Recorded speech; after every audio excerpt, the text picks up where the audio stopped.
Ngayon opisyal na pong ipinahayag at yung endorsement ni BP Inday Sara sa kandidatura po ni Congressman, senatorial candidate number 38 sa Balota, Rodante Marcoleta. Ayun. So meron ng official na endorsement. Kasi nung isang araw, di ba, lumabas, dalawa lang daw. Yun kay San Aimee, San Camille, at ngayon nga, bagamat nauna pang lumabas di ba? Yung kay Kong Dante na endorsement. Yun nga kay Kong Camille, parang kahapon lang na confirm Pahabol lang yun.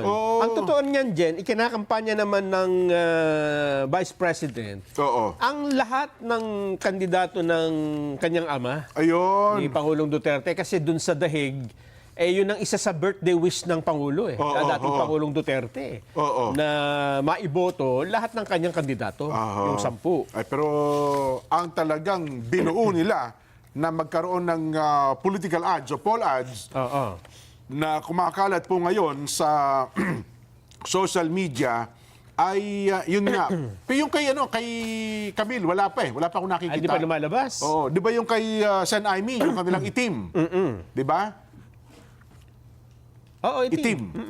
Kay Camille, ang lumabas lang, parang photoshoot. Wala pang official. Pero kung kay Kong Dante, meron Kung Dante, meron Na-share ko na nga sa Facebook wall ko ano ba sinabi ni BP Inday? Mayroon ba tayo dito?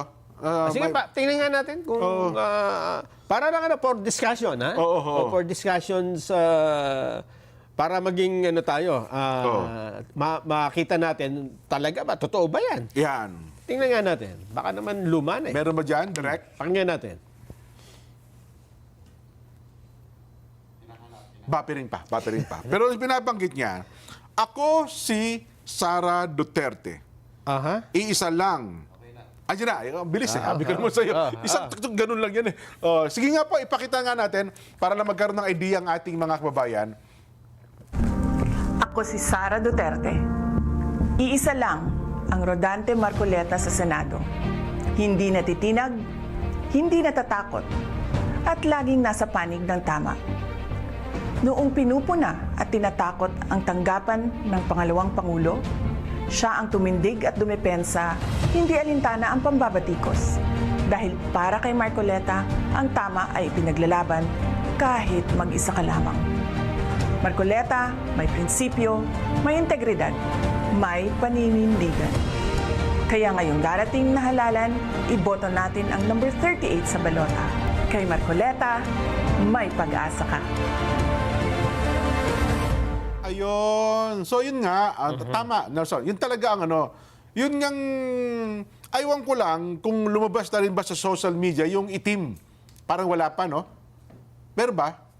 Meron na. Meron na ba? Yung pinanood natin. Yung nauna. Nauna na yun Pero yung kay Camille, wala ako nakita. Ang lumabas lang, yung parang nagsushoot sa green screen sila na nagsushoot. Meron na rin. Meron na rin ba?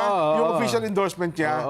Ayun. Political advertisement. Naka-green si BP Inday, naka-orange orange na may black na panloob. Yun. So, as of now, yung merong talagang proper endorsement, matatawag natin, ay 3 lang. May political ad. May political ads na ginawa. Na direktang ine-endorse. Ayun.